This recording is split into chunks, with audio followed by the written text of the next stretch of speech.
Hi folks, this is Vince with Dad's Gaming Addiction, and today we're going to look at the best Treehouse ever. This is a game that supports 2 to 4 players. It's for ages 8 and up, and the average play time is about 30 minutes. Basically, the idea of this game is to, well, make the best Treehouse ever, and to do that you're going to be getting cards through a drafting process, and you're going to be adding to the base of your tree here. Let me just quickly go over some of the components. You've got a deck of cards, and they consist of blue, brown, green, purple, red, and yellow cards that you'll be adding to your tree. There's a score track over here that gets put together via 3 separate cards. You've got these score modifiers here, and during a 2-player game, these 2 cards will be removed. You're only going to use these. Basically, this allows extra points to be added to a particular color, and this one allows a color not to be scored for that particular round. And players will be able to choose which color they want to either buff up or, disregard altogether during the scoring phase. But I'll get to that more in a minute. Just keep in the back of your mind that there are cards available that will change these default point values from 1 to something else. So, you've also got these bonus cards. Now, these are only used in the advanced game, but basically, if you want to use these, at the beginning of the game, each player gets 1 random card, and if they complete 1 or both of these particular layouts, like if they get a blue room, a yellow room, and a red room, like this in their tree, just in this configuration, they'll score 3 points. If they manage to do the same thing down here, they'll get 4 points. If they get both, they get a total of 7 points. So basically, not only will you be trying to build up your tree, but if you manage to match configurations based on your secret scorecard here, or bonus card, then you'll get some extra points. But I'm just going to disregard these for right now. These are used for the advanced game. So basically, to set up the game, each player gets one of these base trees here, and there's a little acorn here, and that's basically to tell where the center of balance is for the most part. As you build your tree is sort of going to lean to the left or lean to the right based on where the rooms are. And you can't keep building to the left if the balance is on the left-hand side. So if at some point during the game I build rooms and the balance shifts over here, then I cannot add any more cards to that side until I even out the tree, just so that the tree doesn't tip over or whatever the case may be. So I have things set up for a 2-player game. In a 2-player game, these are not used. So I'm going to get rid of these real quick, and I'm just going to keep these. Now, I am not going to show you the second player. I don't have enough room to do it. So I'm just going to pretend like there's a second player doing their own thing. So basically, the game is broken up over a series of rounds, and a series of 3 rounds, actually. And during each round, you're going to do a number of different things. There's a number of different phases. At the beginning of each round, each player gets a total of 6 cards. So here's my deck here, and here's player 2 deck. I'm just going to put it maybe off to the side over here, okay? So after that happens, players are going to take a look at their card, and they're going to pick one to place face down. So we've got 3 green cards here, a purple one, a brown one, we've got a yellow one. It doesn't matter what it says, just pay attention to the color. And basically the way this works is you're going to pick a card, and you're going to put it face down in front of you like that. Everyone's going to do that. Okay, same thing with this player over here. They're going to take a look at their hand, they're going to choose one, put it face down, and then they're going to reveal them at the same time once everyone's done that. Okay? And then once everyone has revealed their card, they're going to add it to their tree, something like this. Now, there are some building rules that you have to consider. Whenever you put the first color down of a particular color, like this is the first green card I've put down, you can put it anywhere you want to. But after that, you have to put any future green cards or similar cards connected to it. Like, let's say in the future I have something like, let's say there's purple here and there's a brown here, and this is how you build up. But now I cannot connect these green cards to this one here because it's blocked off. You've got yellow here and brown here. So if I were to have a hand of all green cards, I wouldn't be able to do anything. The one I pick is the one I'd have to discard, and then I'd keep passing and drafting around. But anyway, getting back to the drafting process here. Let me go put this back in my hand. There we go. So this is the card that I picked. This is the card that my opponent picked over there. He adds it to his tree. I'm going to add this to my tree, like so. And then you're going to pass your hand clockwise to the other players. So in the case of a 2-player game, you just switch hands. So my hand goes to him, and then his hand goes to me. I take a look at his cards. I choose one that I want to put down, and put it face down like that. My opponent does the same thing. He picks a card, and then we reveal them at the same time. This one's a green one, so I could do something like this if I want to.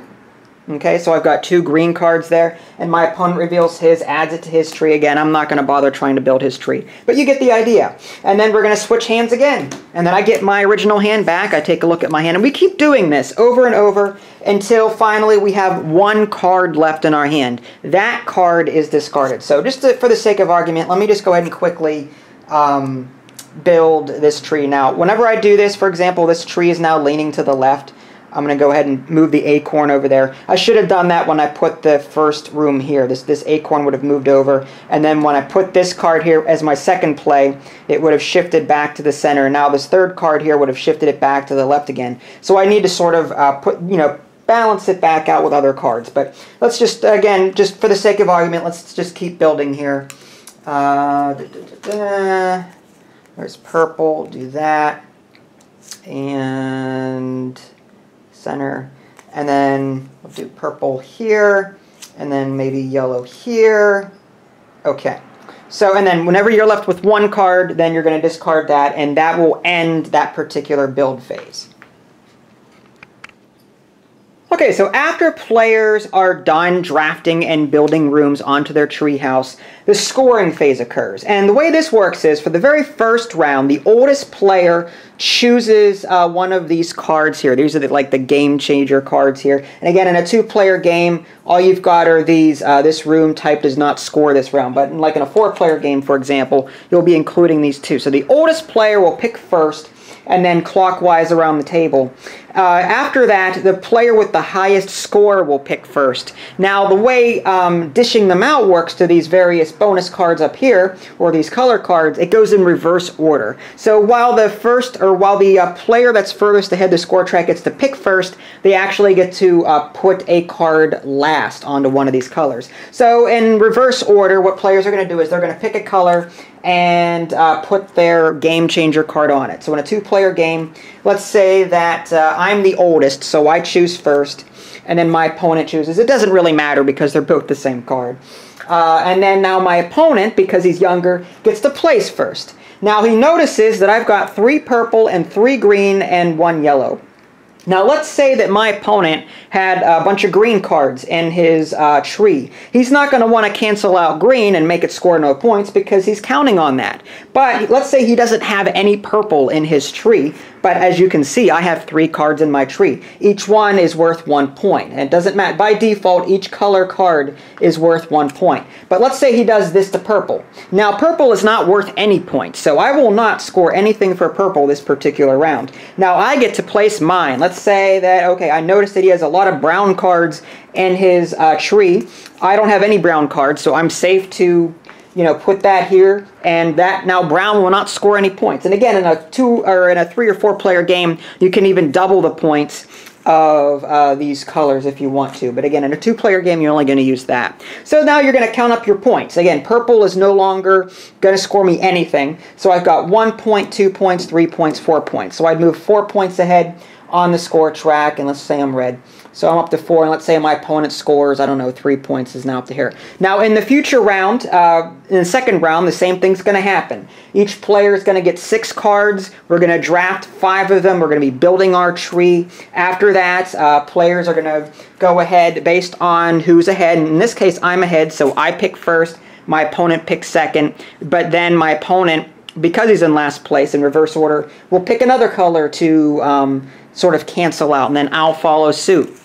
We'll score, move up the track, and so on. This continues over 3 rounds, and then the player with the most points at the end of the game will win. And again, if you've included these bonus cards here, players at that time will take a look and see if they've managed to complete any of these configurations and then score these bonus points appropriately. Okay, so there you have it, a very brief look at best treehouse ever. It's important to stress that I did not cover all of the rules found in the manual. This was just to give you a general overview so that you could see how the game was played. As far as what I thought, I think this is a fantastic family-friendly game. It's very light, but there's also some strategy here.